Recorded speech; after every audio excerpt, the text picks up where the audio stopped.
Do you need some tips on how you can increase your speed for the CPC exam or just code faster in general? If you're worried about finishing your medical coding certification exam on time, or you just want to increase your productivity, stick around because I'm going to give you my best hacks on increasing your speed.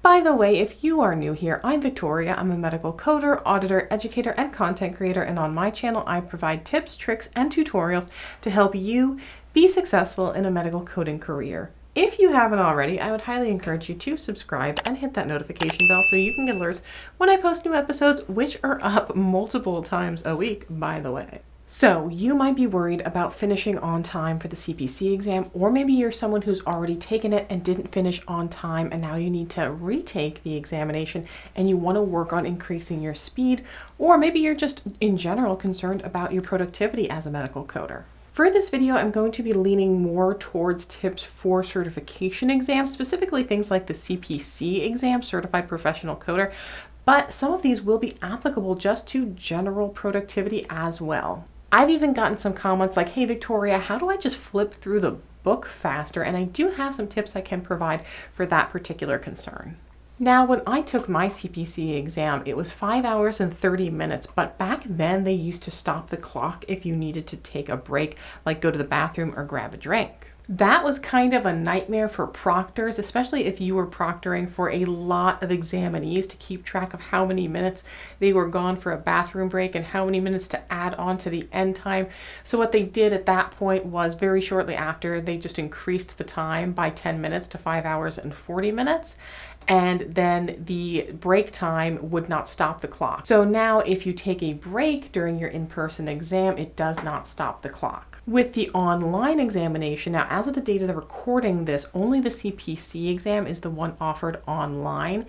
I'm still holding out hope that they're going to increase that maybe in 2022 to some multiple certifications, but time will tell. I have no inside information as far as that goes. Now with the online examination, it's broken up into two parts, so there might be some differences for online versus in-person. Actually, if you're debating about online versus in-person, check out this video where I talk about the comparison between the two.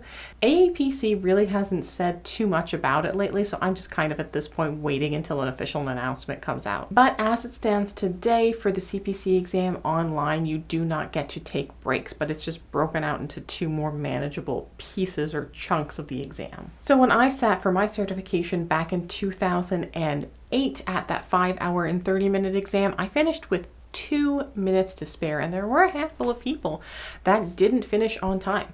Although I will say that the one lady who was the most worried said, oh, there's no way I passed this. I didn't finish so many questions, actually wound up passing the exam. So sometimes if you do a really great job on the ones that you get to in time and you don't get to answer a handful of them, you still have the opportunity, the possibility that you could pass the exam. Now, medical coding, just like running a marathon, you can't get faster or better at it without doing a lot of training, without doing a lot of practice. So of course, the first tip to increase your speed is going to be to continue to practice. Get practice examinations through the AAPC, or even the one that I offer through my CPC review course, which I'll link below. And as you go through cases and practice more, even if you have a workbook that you can practice all those extra cases, even if maybe they're not assigned as homework in your course, practice makes perfect. Now, of course, like that marathon comparison, there are some equivalent things in medical coding that you can do. Like in a marathon, you could get better shoes, you could do better stretches. What are those though for medical coding? I'll talk about the tools in a second, but honestly, nothing can replace just practicing. And even things like really reading through those rationales. So if you get those practice examinations and you miss questions, really read through that rationale and try to piece together, what was it you missed? Was there a guideline that you weren't aware of? Did you sequence things in the wrong way? And then really absorb that so you know it for next time. Because a lot of these practice assessments are very similar to the actual examination. So while they may not be word for word exactly what's going to be on your exam, the same concepts will be tested for on the exam. So for example, you may have a practice question where you have to determine, based off of knowing the coding guidelines, if you can combine a complex repair and an intermediate repair of the same area, and maybe the sizes are different for the actual question you might get on the exam. Or maybe it will be a simple and an intermediate repair for the exam question, but still testing you on that similar concept of can you combine the same anatomical area if they're different types of levels of repair. Now, as far as tools that will make it a little bit faster, they do make these little plastic rubber fingers that you can buy online. I'll actually link some on Amazon that will physically help you flip pages faster. So if your concern is genuinely that you're not moving through the pages as fast, you can get those little rubber fingers that will help give you traction versus licking your finger and having to move the pages. You may also want to consider getting different colored highlighters. You may or may not have to use them, but I know when I took my COC exam, there were certain things that I found more helpful to highlight. There were questions where maybe I was looking at different lesions, so I would highlight the first lesion in orange and the second lesion in purple and the third lesion in blue so that I made sure I was attributing the right lesion size and location to the right code. I would also recommend a dull number 2 pencil for your examination. So here you can see these two different pencils. This is my dull number 2. This is my 0.3 millimeter mechanical pencil. This will fill in a bubble grid a lot faster than a tiny tipped point mechanical pencil. So for the exam, you have to fill in an answer grid, or a bubble sheet as we call them, and it's a lot quicker to use a dull pencil to fill that in versus a mechanical pencil. You might also want to consider earplugs to keep that noise distraction away. Maybe if you're hearing other people frantically flipping through their books, or I've seen a lot of people as they're taking their exam stand up and stand down, just to keep you focused from your auditory level, you might want to consider earplugs. And I've mentioned this in a couple other videos, but in regards to just productivity in general, they've found that one of the things that can increase productivity in general and make you work faster is actually listening to video game music, like more like the old Bubble Bobble type music where it's just the lyric free instrumental only type music that has that like rapid beat, because they put that in video games so that you go through the levels faster, and that actually has been proven to increase your productivity. Now the next hack is to tab your books. I actually have a whole video about my tabbing strategies for CPT and ICD-10-CM. For the coding certifications, there really aren't a lot of HCPCS questions, so whether you do or don't have HCPCS tabbed isn't going to make a huge difference in most cases. But you can find my tabbing video right here about my strategy with tabbing. Now, some people don't like tabs. I found that with my big fat fingers, it slows me down, so I'm more strategic now with tabbing than I was when I took my certification exam. But I know a lot of people like to take, for example, their ICD-10-CM book, and maybe they'll tab their alphabetic index all the way up here and then tab the different sections like your neoplasms and infectious diseases and stuff down this way, or your appendices in the back. So you can see I got my 2022 just recently. I haven't tabbed it yet. I still might not, but there's tabs included in here, and I could put these A, B, C, D, E, Fs, the alphabetical ones, up on the top to notate where my alphabetical index entries are for those letters, and then maybe put the other ones down the side. It really depends on what makes sense for you.